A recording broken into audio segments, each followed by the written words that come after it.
When Officer Patricia Williams kissed her daughter goodbye that November morning in 1985, she had no idea it would be their final embrace. For nearly 2 decades, her family fought against a system that seemed to forget she ever existed. Another missing person case filed away, another family left without answers. But what authorities overlooked, a road worker would discover beneath concrete and steel. Why did the investigation go cold so quickly? What did the department know that they never revealed? And what was buried under that overpass that would change everything? Today we uncover the truth they tried to hide. Before we uncover this vanished story, leave a comment and tell me where you're watching from.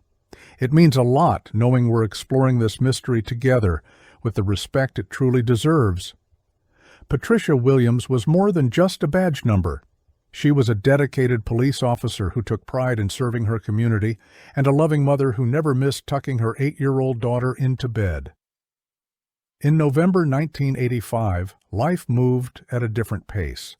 People relied on landline phones, computers were rare, and missing person cases often went unsolved simply because the tools we have today didn't exist.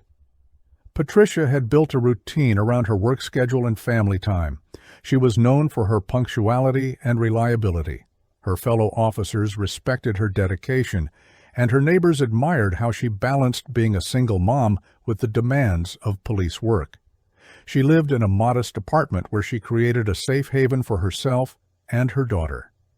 Every morning she would make breakfast, pack her daughter's lunch, and drive her to school before heading to her shift. But something was different about this particular Tuesday morning. Patricia clocked in for her shift that November day just like any other. She had patrol duties covering the south side of the city, an area she knew well from months of working the same beat. Her sergeant assigned her routine calls, nothing that seemed dangerous or unusual. She handled a minor traffic accident around noon, helped an elderly woman who had locked herself out of her car, and wrote a few parking tickets. Her radio chatter was normal throughout the day. She grabbed lunch at a diner she frequented, where the waitress remembered seeing her around 1 p.m. Patricia mentioned she was looking forward to helping her daughter with a school project that evening. She had planned to stop by the grocery store after her shift to pick up supplies for the project. Her last radio check-in was at 3:45 p.m., reporting she was heading to investigate a minor disturbance call. The call seemed routine, nothing that would typically require backup. She had no idea that someone was already watching her every move. When Patricia's shift ended at 4 p.m., her daughter expected her home by 4:30 like always. The little girl had been excited all day about working on her school project with Mom. By 5 p.m., she started watching from the living room window. By 6 p.m., real worry set in. This wasn't like her mother at all. Patricia was never late without calling, especially when it involved her daughter. The girl called her grandmother, who immediately sensed something was wrong. Patricia's mother knew her daughter's habits better than anyone. She called Patricia's work partner, who said Patricia had left the station on time. They started calling local hospitals, thinking maybe there had been an accident. Friends and neighbors joined the search, driving around looking for Patricia's patrol car. Everyone who knew Patricia understood that she would never voluntarily leave her daughter waiting and wondering. By midnight, everyone knew something terrible had happened. The missing person report was filed the next morning, but the response wasn't what the family expected. Patricia's mother had to push hard just to get the police to take the report seriously. Some officers suggested that Patricia might have just needed a break from her responsibilities. They implied that single mothers sometimes just walked away from their lives. This attitude infuriated Patricia's family, who knew better than anyone how devoted she was to her daughter. The initial search was limited and seemed half-hearted. Officers checked her usual patrol routes and interviewed a few co-workers, but there was no sense of urgency. Her family organized their own search parties, posting flyers around the neighborhood and checking with local businesses. They offered what little money they had as a reward for information. The first 24 hours are crucial in any missing person case, but those precious hours were slipping away while bureaucracy moved slowly. But the police response wasn't what the family expected. When a police officer goes missing, departments usually mobilize every available resource. The Blue Brotherhood typically closes ranks to protect one of their own. Press conferences are held, federal agencies get involved, and the community rallies around the thin blue line. Patricia's case should have triggered this kind of response, but it didn't. There were no press conferences in those first crucial days. The FBI wasn't contacted despite Patricia being a law enforcement officer. Fellow officers seemed strangely distant when family members asked for help. Some wouldn't even return phone calls from Patricia's mother. The police union, which should have been advocating for one of their members, remained largely silent.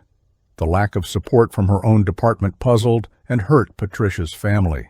They couldn't understand why Patricia's colleagues weren't moving heaven and earth to find her. Her daughter kept asking why Daddy's police friends weren't helping Mommy. Yet something about this case was being handled differently. Despite the lukewarm official response, community volunteers organized search parties throughout the first week. Patricia's church congregation, neighbors, and even strangers who had heard about the case joined the effort. They combed through parks, vacant lots, and wooded areas within a 20-mile radius of where Patricia was last seen. Local businesses donated food and supplies for the volunteers. Radio stations broadcasted appeals for information.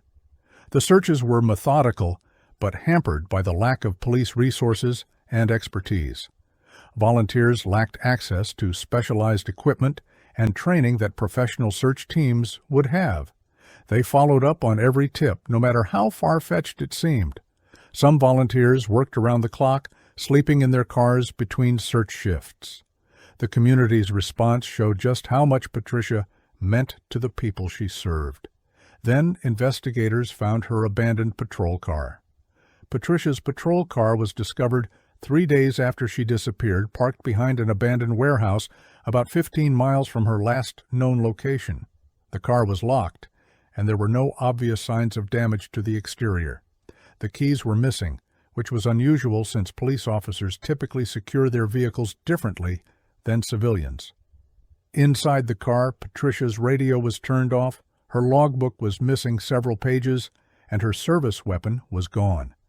These details should have been major red flags to investigators. Her purse was still in the car, but her wallet was missing from inside it. There were no signs of a struggle inside the vehicle, which confused investigators. The car's location wasn't random. It was in an area known for drug activity and other crimes. Someone had deliberately chosen this spot to abandon the vehicle, but what they found inside would raise more questions than answers. The evidence from Patricia's patrol car didn't tell a clear story. Fingerprints found in the vehicle included some that didn't belong to Patricia or any known police personnel. The car's mileage indicated it had been driven much further than Patricia's assigned patrol route would account for. Most puzzling was the condition of Patricia's equipment.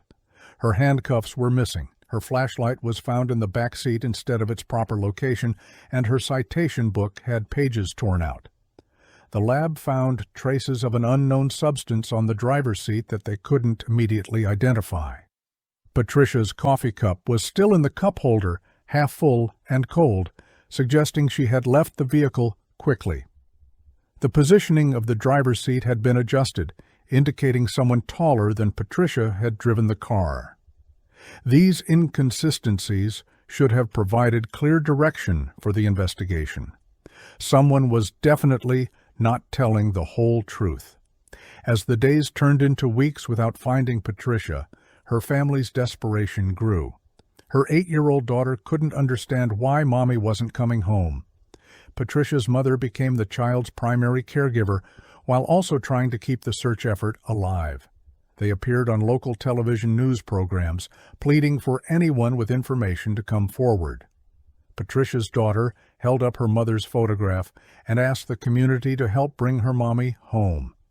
These appearances were heartbreaking, but necessary to keep public attention focused on the case. The family offered to mortgage their home to increase the reward money. They contacted psychics, private investigators, and anyone else who might help.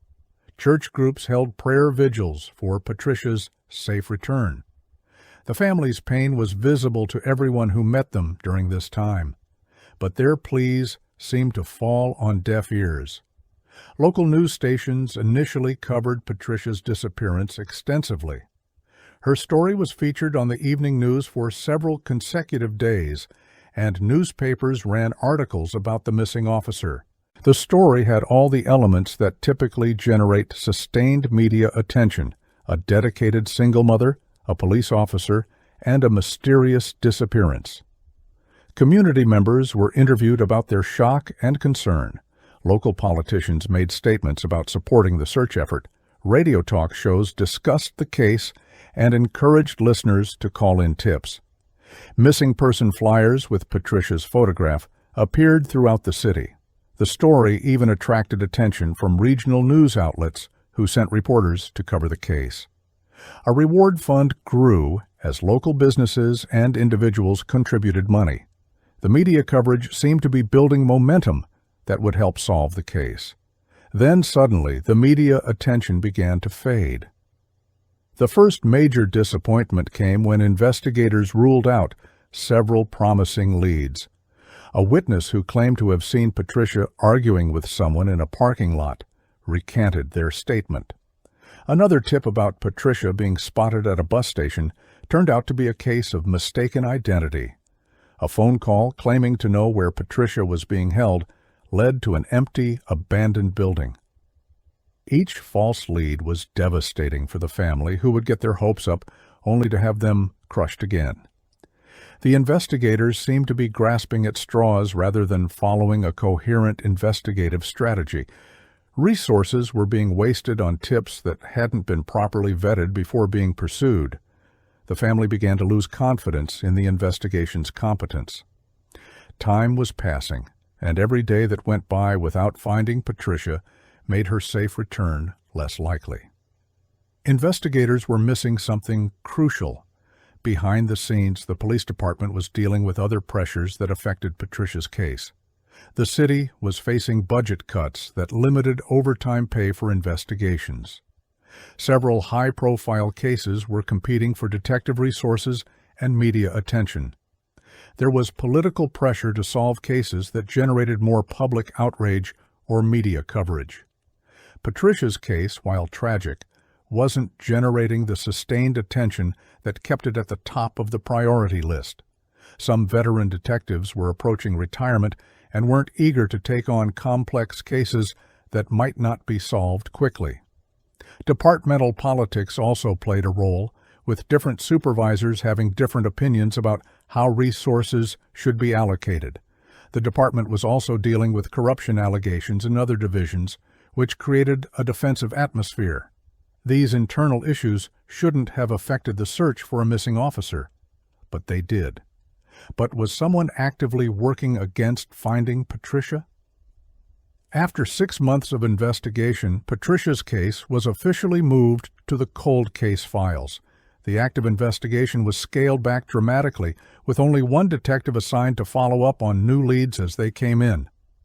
This decision devastated Patricia's family, who felt like the system was abandoning their loved one.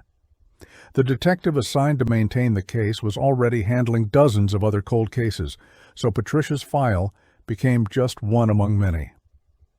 Regular search efforts stopped, and media coverage became practically non-existent. The reward money remained available, but without ongoing publicity, few people remembered the case existed. Patricia's family was told to be patient and that the case would be solved eventually, but those words felt empty. The official investigation might have stopped, but someone kept digging. The years that followed were torture for Patricia's family. Every holiday, birthday, and anniversary was a painful reminder of her absence. Patricia's daughter grew up without knowing what happened to her mother, always wondering if she might someday walk through the door. Patricia's mother aged dramatically during this period, the the stress of not knowing taking a visible toll on her health. They held memorial services on the anniversary of Patricia's disappearance, hoping to keep her memory alive and generate new leads. The family moved several times, partly because staying in the same place was too painful, and partly because they received occasional threatening phone calls telling them to stop looking for Patricia. Private investigators were hired and fired as the family's limited resources ran out. Each investigator would make initial progress, but eventually hit the same walls that had stopped the police. But in the background, something was being covered up. The truth about why Patricia's investigation went cold so quickly was more sinister than her family could have imagined. Internal documents that wouldn't surface for years showed that key evidence had been deliberately mishandled from the very beginning. Witness interviews that should have been conducted within days of Patricia's disappearance were delayed for weeks, allowing memories to fade and stories to change. The officer who was supposed to process Patricia's patrol car for evidence took nearly a week to do so, claiming he was waiting for the proper lab technician to be available. This delay allowed crucial forensic evidence to be compromised or lost entirely. Phone records that could have shown Patricia's communications in her final hours were requested but never properly analyzed. Several people who called in tips were never interviewed, and their contact information was somehow lost. These weren't accidents or bureaucratic mistakes. Someone with badge and authority wanted Patricia to stay missing. The corruption that Patricia had stumbled upon went deeper than anyone realized at the time. She had been working cases that intersected with a network of officers who were taking bribes from drug dealers and other criminals. Patricia's reputation as an honest cop made her dangerous to this network. She had started asking questions about why certain arrests never resulted in convictions, and why some known criminals seemed to operate with impunity in her patrol area. Patricia had documented inconsistencies in arrest reports and evidence handling that suggested some of her colleagues were compromised. She had begun keeping her own notes about suspicious activities she observed, notes that disappeared after her disappearance.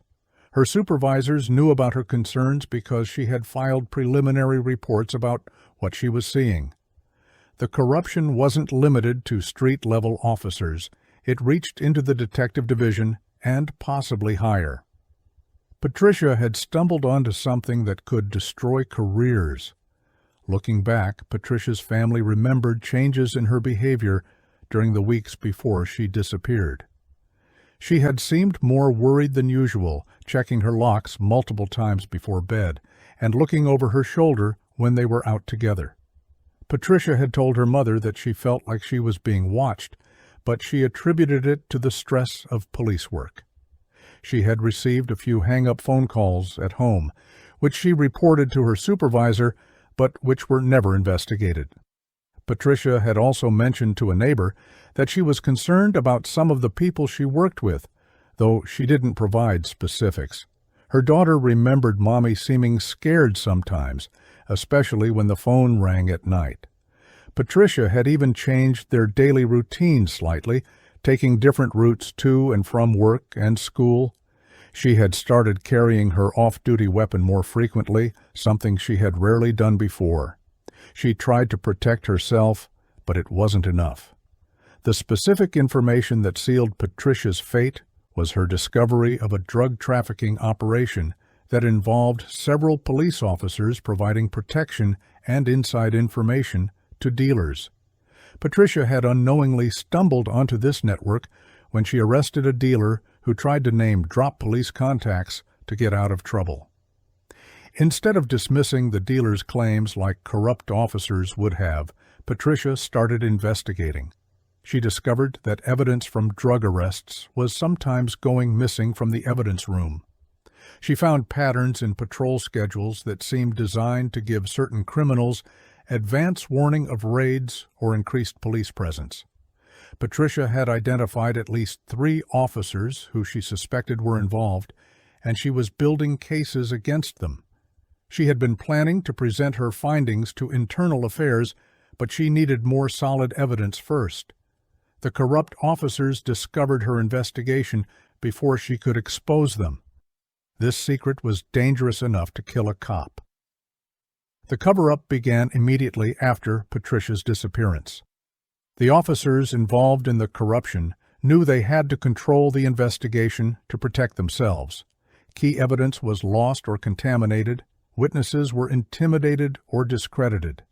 The investigation was steered away from areas that might expose the corruption network. False leads were created to waste investigative resources and time.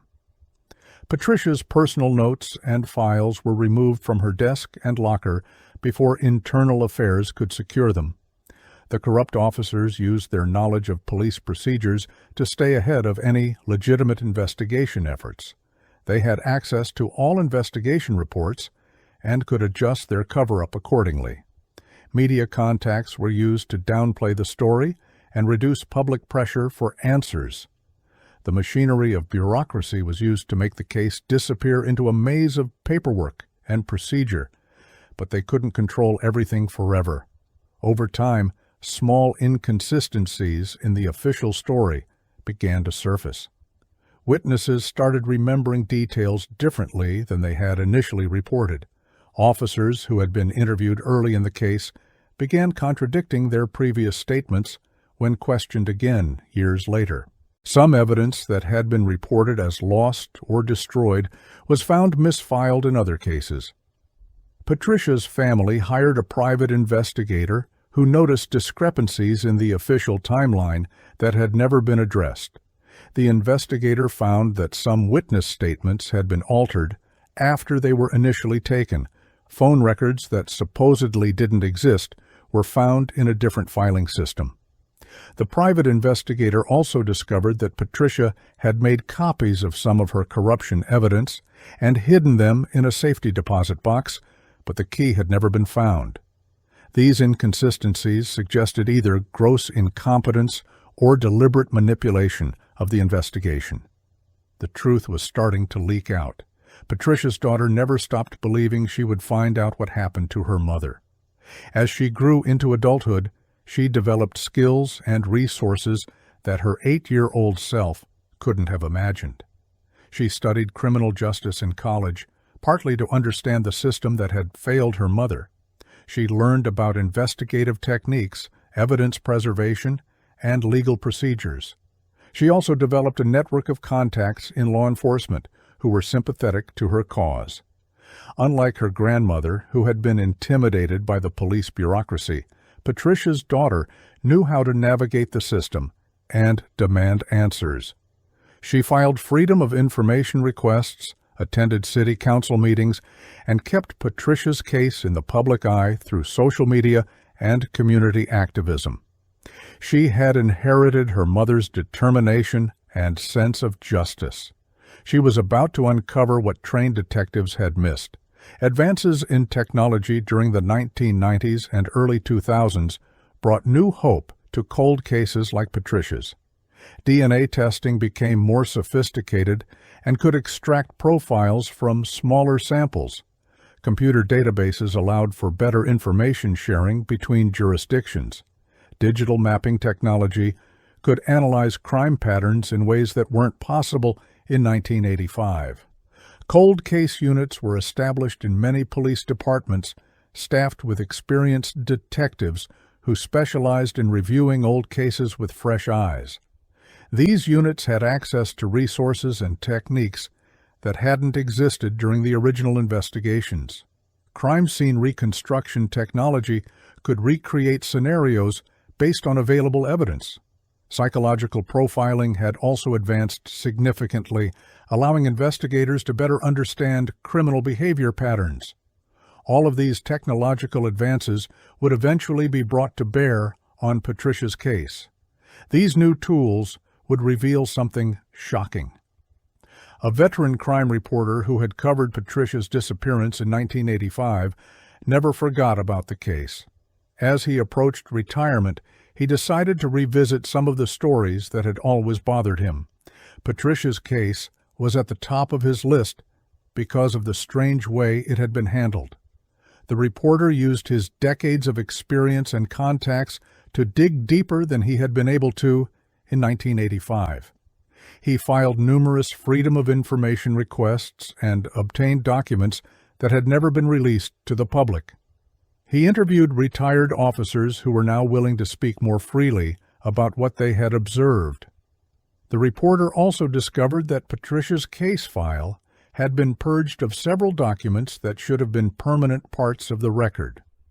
His investigation uncovered a pattern of evidence tampering and witness intimidation that hadn't been apparent 20 years earlier. What they found in those files would change everything. The breakthrough came when a retired police officer finally decided to speak out about what he had witnessed in 1985. This officer had been nearing retirement when Patricia disappeared and hadn't wanted to jeopardize his pension by making waves. But guilt had eaten at him for years, and he eventually contacted Patricia's daughter through an intermediary. The officer revealed that he had overheard conversations between supervisors about limiting the investigation into Patricia's disappearance. He had seen evidence bags from Patricia's case being removed from the evidence room by officers who shouldn't have had access to them. He also knew about threats that had been made against officers who asked too many questions about the case. This whistleblower had kept detailed notes about what he observed, hoping someday to find the courage to come forward. Their revelation would blow the case wide open. Based on the whistleblower's information, a new team of investigators was assigned to review Patricia's case.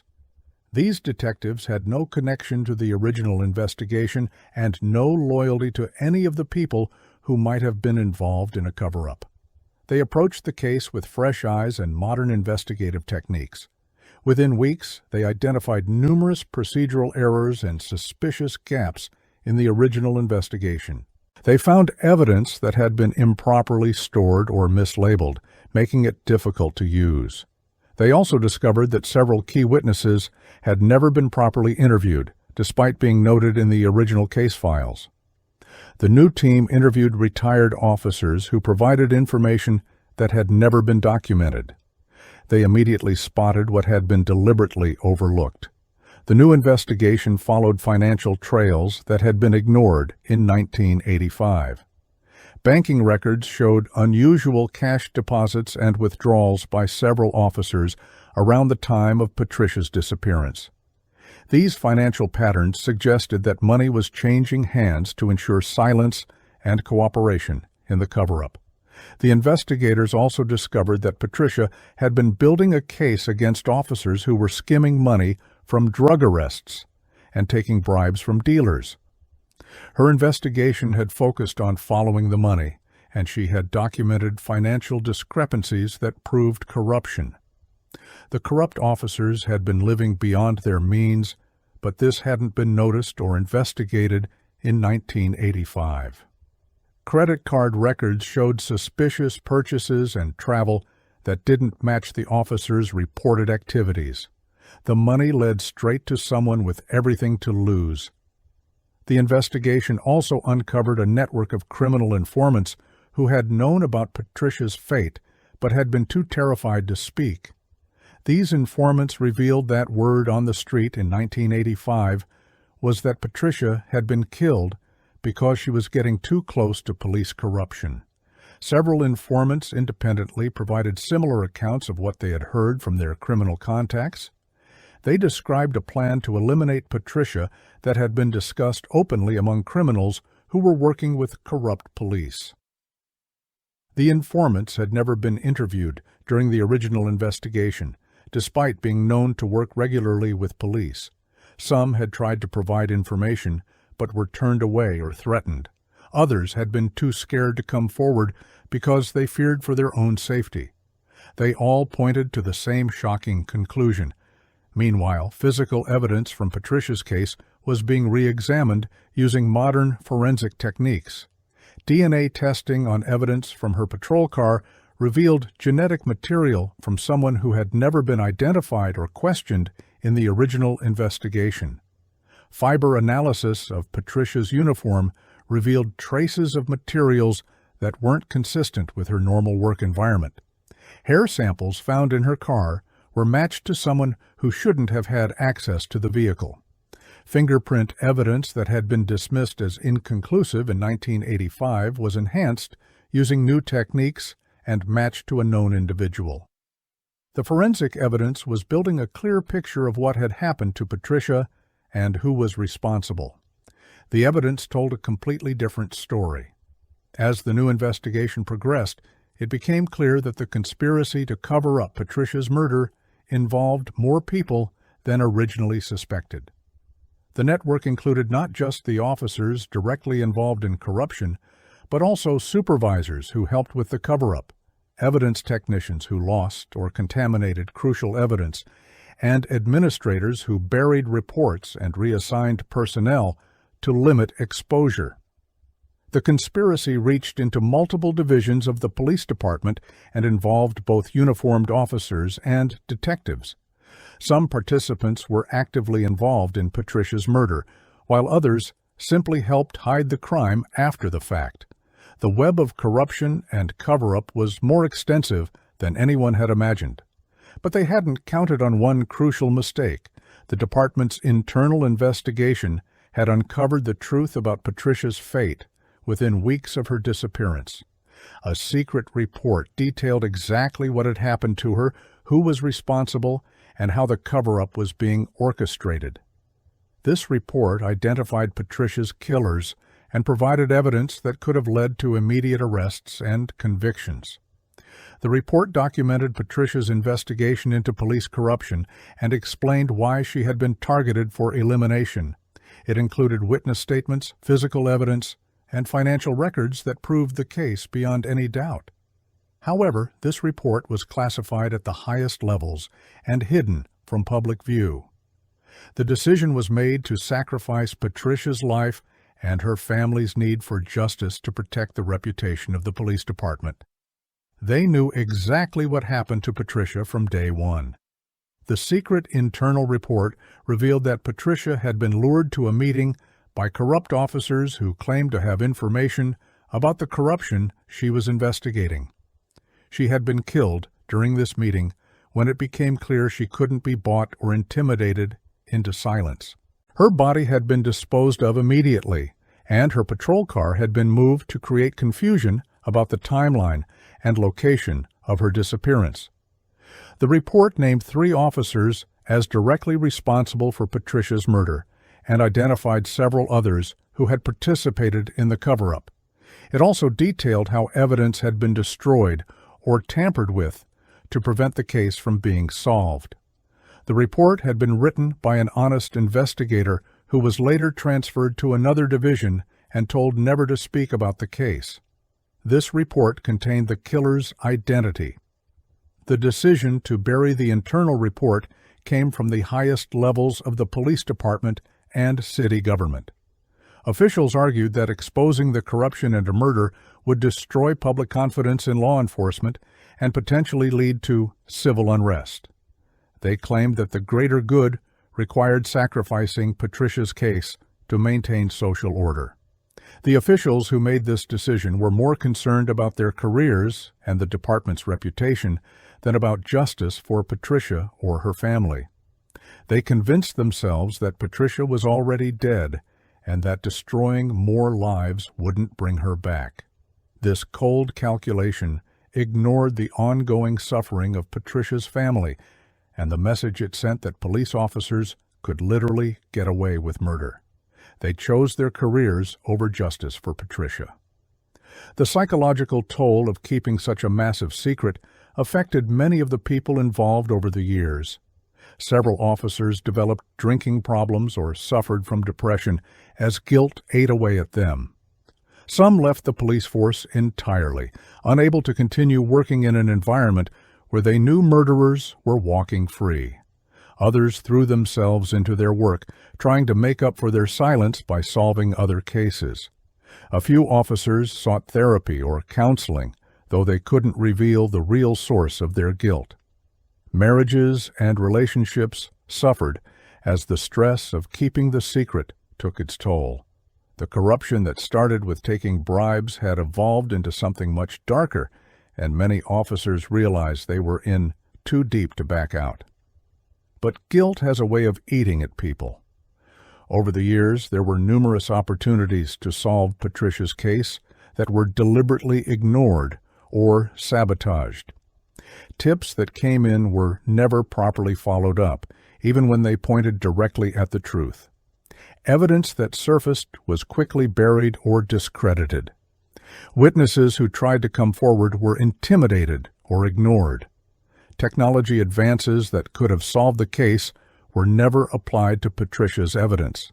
New investigative techniques were used on other cold cases, but not on Patricia's. Each missed opportunity represented a conscious choice to continue the cover-up rather than seek justice. Some opportunities were missed due to incompetence, but most were missed because solving Patricia's case would have exposed the corruption and cover-up. Each missed opportunity was a choice to let Patricia down. The tipping point came when new leadership took over the police department and the mayor's office. These officials had no connection to the original cover-up and no investment in protecting the people involved. When Patricia's daughter and the crime reporter presented their evidence of the cover-up, the new leadership was horrified by what they learned. They immediately ordered a complete review of the case and assigned resources to investigate not just Patricia's murder, but the subsequent cover-up as well. Legal pressure from Patricia's family, who had hired attorneys threatening wrongful death lawsuits, also forced action. The statute of limitations had run out on most of the corruption charges, but murder has no statute of limitations. Finally, someone with power decided to seek the truth. In 2003, a routine highway construction project was expanding an overpass that had been built in the early 1990s. The construction crew was working on improving drainage under the overpass when they encountered an area where the concrete seemed different from the rest of the structure. The workers initially thought they had found a construction defect or settling issue that needed to be addressed. The project involved digging deeper than usual because new environmental regulations required improved water runoff systems.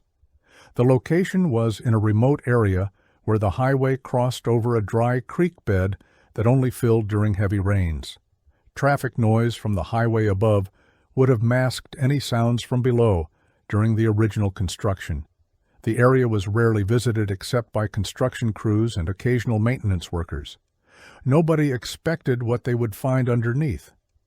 The construction worker who made the discovery was operating a small excavator when he noticed something unusual in the soil. At first, he thought he had hit a large piece of construction debris or an old pipe. But as he carefully cleared away more dirt, he realized he was looking at something much more disturbing. The worker immediately stopped his equipment and called his supervisor to the scene. The supervisor took one look and knew they needed to contact the police immediately. The construction site was quickly secured and detectives were called to investigate. The area was treated as a potential crime scene, with access restricted to authorized personnel only. Heavy equipment was moved away from the discovery site to preserve any additional evidence that might be buried nearby. What he saw made him immediately call the police. After 18 years buried under concrete and steel, Patricia's remains were finally found. The condition of the remains made identification challenging, but dental records and DNA testing confirmed what everyone suspected. Patricia's police badge was found with her remains, along with her service weapon and handcuffs. These items had been left with her body, possibly as a message or simply because removing them would have been too risky for the killers. The location where she was buried was consistent with the timeline investigators had developed for her disappearance. Environmental conditions under the overpass had actually helped preserve some evidence that would have been lost if the body had been buried in soil. Fabric from Patricia's uniform was still identifiable, and some personal items had survived the years underground. The remains told a story of Patricia's final moments, Forensic analysis of Patricia's remains revealed crucial information about how and when she had died. The cause of death was determined to be gunshot wounds, with ballistics evidence linking the bullets to her own service weapon. This indicated that Patricia had been killed with her own gun, probably after being disarmed by her attackers. The forensic pathologist could determine the approximate time of death based on the condition of the remains and other factors.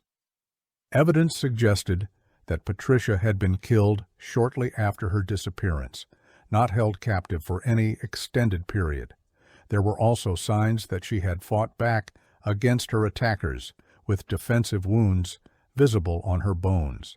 The angle and location of the gunshot wounds provided information about the circumstances of her death. The forensics revealed something nobody expected. The location where Patricia's body was found was significant for several reasons. It was remote enough that construction or burial activities wouldn't be easily observed, but accessible enough that someone could transport a body there without difficulty. The area was also familiar to local police officers who would have known about its isolation and lack of regular foot traffic. The timing of Patricia's burial coincided with the construction of the overpass, suggesting that her killers had inside knowledge of the construction schedule. This would have allowed them to bury the body and then have it permanently concealed when the concrete was poured for the overpass foundation. The location choice showed planning and familiarity with both police procedures and construction activities. Only someone with inside knowledge would choose this place. The discovery of Patricia's remains officially reopened her case and brought renewed media attention to her story. The investigation was assigned to a task force of detectives from multiple jurisdictions to ensure objectivity and prevent any conflicts of interest. Patricia's family finally had confirmation of what they had feared for 18 years, but they also had hope that justice might finally be served. The media coverage was extensive, with national news outlets picking up the story of the police officer whose murder had been covered up by her own department. Public outrage over the case was intense, with community members demanding accountability from police leadership. The discovery also vindicated Patricia's family, who had never stopped insisting that she hadn't simply walked away from her life. But finding Patricia was just the beginning. With Patricia's remains recovered, investigators could finally piece together a complete timeline of her final day. The forensic evidence from her body matched witness statements that had been ignored or suppressed during the original investigation. The location of her burial site helped investigators understand how her patrol car had ended up where it was found. Phone records from 1985 that had been stored in archives suddenly became relevant again and provided crucial timing information. The investigation team also re-interviewed people who had been questioned in 1985, finding that many were now willing to provide information they had been too scared to share before. Witnesses who had been children in 1985 were now adults who better understood what they had seen. Everything was finally starting to make sense. Based on all the evidence that had been gathered over the years, investigators developed a profile of Patricia's killer. The perpetrator had to be someone with detailed knowledge of police procedures and access to information about Patricia's investigation into corruption. They had to know Patricia well enough to lure her to a meeting without raising her suspicions. The killer also had access to construction information that allowed them to choose the perfect burial location. They demonstrated knowledge of forensic procedures, taking steps to delay the discovery of Patricia's patrol car and contaminate evidence. The killer had enough influence within the police department to manipulate the subsequent investigation and cover-up. All of these factors pointed to someone within law enforcement who had been directly threatened by Patricia's corruption investigation. The killer had been hiding in plain sight. As investigators closed in on their suspects, they found that several of the officers involved in the original corruption had left the police force shortly after Patricia's disappearance. Some had taken early retirement, while others had transferred to different departments or left law enforcement entirely. A few had died in the intervening years, taking their secrets with them, but others were still alive and could be held accountable for their crimes. The investigators carefully built cases against each suspect, knowing they would only get one chance to bring charges after so many years. They gathered financial records, witness statements, and physical evidence that linked specific individuals to Patricia's murder and the subsequent cover-up. They were finally ready to make an arrest. The discovery under the overpass revealed not just Patricia's remains, but also additional evidence that had been buried with her. Her personal notebook, which contained details of her corruption investigation, had been placed in a plastic bag that protected it from moisture and decay. This notebook contained names, dates, and specific allegations that corroborated everything investigators had learned about the corruption network. Patricia's service weapon was found at the scene, along with ballistics evidence that would prove crucial in prosecuting her killers. There were also personal items that Patricia's family thought they would never see again, including a ring that had belonged to her grandmother. But the biggest shock was finding evidence that Patricia had been wearing a wire during her final meeting, and the recording device was still with her remains. But the biggest revelation was still to come. The physical evidence recovered from Patricia's burial site provided the final pieces needed to solve her case. DNA evidence from her remains matched samples that had been collected from her patrol car and other locations. Fiber evidence linked her clothing to materials found in vehicles owned by the suspects. Most importantly, fingerprint evidence from items buried with Patricia matched individuals who had never been properly investigated in the original case. The ballistics evidence showed that Patricia had been killed with her own weapon, but also revealed that multiple shots had been fired, suggesting either multiple shooters or a prolonged struggle. Soil samples from the burial site contained trace evidence that could be matched to locations where the suspects lived and worked. The evidence pointed to someone shocking. After years of investigation and months of building an airtight case, police finally arrested the person responsible for Patricia's murder. The arrest came as a shock to many in the community, including some police officers who had worked alongside the killer for years without suspecting their involvement. The suspect was a fellow police officer who had been part of the corruption network that Patricia was investigating. During interrogation, the suspect initially denied any involvement, but eventually broke down when confronted with the overwhelming physical evidence. The confession revealed details about Patricia's final hours and the panic among corrupt officers when they realized how much she knew about their activities. The arrest brought a sense of relief to Patricia's family, but also raised new questions about how many people had been involved in covering up the crime. The trial of Patricia's killer was a media sensation that exposed the depth of corruption within the police department. Prosecutors presented evidence of the conspiracy to kill Patricia and cover up her murder, showing how multiple officers had participated in various aspects of the crime. Witness testimony revealed the fear and intimidation that had kept people silent for nearly 2 decades. The defendant's attempts to blame other officers or claim self-defense fell apart under cross-examination. Expert witnesses explained the forensic evidence and how it proved the prosecution's case beyond reasonable doubt. The jury heard testimony from Patricia's family about the impact her loss had on their lives. After deliberating for 2 days, the jury returned a guilty verdict on all charges, including first-degree murder and conspiracy. Patricia's family finally had their answers. The jury's verdict brought a sense of closure, but Patricia's legacy extended far beyond the courtroom. Her case exposed systemic problems within the police department that demanded immediate reform.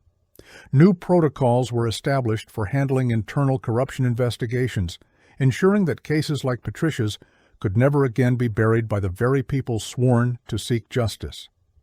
The department implemented mandatory rotation policies for internal affairs investigators to prevent the development of corrupt relationships that had plagued Patricia's case. Patricia's daughter, now a grown woman who had spent most of her life seeking answers, finally found the peace that had eluded her family for nearly 2 decades. She established a foundation in her mother's name dedicated to supporting families of murdered police officers and advocating for transparency in law enforcement investigations. The foundation also provided scholarships for young people pursuing careers in criminal justice, ensuring that Patricia's commitment to honest police work would inspire future generations. The case also led to the creation of specialized cold case units with enhanced oversight and accountability measures. These units were given access to advanced forensic technologies and were staffed with investigators who had no connections to the original cases they reviewed. The Patricia Williams protocols, as they became known, required external oversight for any case involving the disappearance or death of a law enforcement officer. But even with justice finally served, some questions lingered in the minds of those who had followed Patricia's story. How many other cases had been compromised by the same corruption network? Were there other families who had been denied justice to protect the reputation of those in power? The investigation had revealed the tip of an iceberg, and many wondered what other secrets remained buried beneath the surface of institutional cover-ups. The construction site where Patricia's remains were discovered became an unofficial memorial, with community members leaving flowers and remembrances at the location. The Highway Department eventually installed a small plaque acknowledging Patricia's service and sacrifice, though it couldn't capture the full scope of her courage or the injustice she had endured. Travelers passing over that stretch of highway rarely knew they were crossing ground that had held such a tragic secret for so many years. Patricia's case also highlighted the importance of persistent journalism and family advocacy in seeking justice. The crime reporter who had never forgotten her story became a symbol of the media's crucial role in holding institutions accountable. His investigation had shown that sometimes the most important stories are the ones that officials want to keep buried. The partnership between Patricia's determined daughter and the relentless reporter demonstrated how ordinary citizens could challenge powerful systems and demand truth. The officers who had participated in the cover-up but were not directly involved in Patricia's murder faced their own reckonings. Some lost their pensions, others faced criminal charges for obstruction of justice, and many carried the weight of their silence for the rest of their lives. The blue wall of silence that had protected Patricia's killers ultimately crumbled under the weight of evidence and changing times. The technology that had finally helped solve Patricia's case continued to evolve, bringing hope to other cold case families. DNA databases expanded, forensic techniques improved, and digital tools made it easier to analyze complex criminal networks. Patricia's case became a teaching example in police academies and criminal justice programs, illustrating both the dangers of corruption and the importance of never giving up on seeking justice. For Patricia's family, the conviction of her killer marked the end of one chapter, but not the end of their commitment to her memory. They continued to speak at police training seminars, sharing Patricia's story to inspire ethical behavior among new officers. They also worked with victims' rights organizations to support other families facing similar struggles with unsolved cases and institutional indifference. The community that had supported Patricia's family throughout their long search for answers celebrated the resolution of her case, but also reflected on the broader implications of what had been revealed. Trust in law enforcement, already fragile in many communities, required careful rebuilding through transparency and accountability. Patricia's case became a catalyst for community policing initiatives that emphasized citizen oversight and open communication. The Overpass, where Patricia had been buried, was eventually renamed in her honor, ensuring that her sacrifice would not be forgotten by future generations. The dedication ceremony brought together hundreds of people whose lives had been touched by Patricia's story, from the construction worker who had found her remains to the officers who had finally brought her killers to justice. Patricia Williams had entered police work to serve and protect her community, never imagining that her greatest threat would come from within her own department. Her courage in investigating corruption had cost her everything, but her legacy lived on in the reforms and changes that her case had inspired.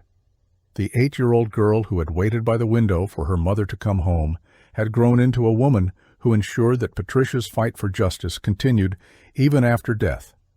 The case files from Patricia's murder were sealed and archived, preserving the evidence and testimony for future researchers and law enforcement professionals to study. Her story became part of the historical record, a reminder of both the potential for corruption within institutions and the power of persistence in seeking truth. The investigation had taken nearly 2 decades to complete, but justice, though delayed, had finally been served. Patricia Williams was finally at peace, and her killer would never hurt anyone again. Her daughter could finally visit a gravesite and know that her mother's story had been told in full. The community could move forward with the knowledge that even the most powerful conspiracies could be exposed when brave people refused to accept silence as an answer. And somewhere, other families dealing with unsolved cases found hope in Patricia's story, knowing that the truth, no matter how deeply buried, has a way of eventually coming to light. Patricia's story reminds us that behind every missing person case lies a family desperate for answers and a community seeking justice. Her disappearance without a trace became one of those real-life mysteries that haunted everyone who knew her story. While Patricia vanished without explanation in 1985, her case proves that even the most mysterious disappearances can eventually be solved through persistence and courage. This true crime mystery shows us that disappeared persons cases, no matter how cold they become, deserve continued investigation. Patricia's story joins countless other unsolved missing person cases where families never stop searching for their vanished loved ones. Her case demonstrates that real unsolved mysteries require more than just hope. They demand action, accountability, and the refusal to let suspicious disappearances remain unexplained.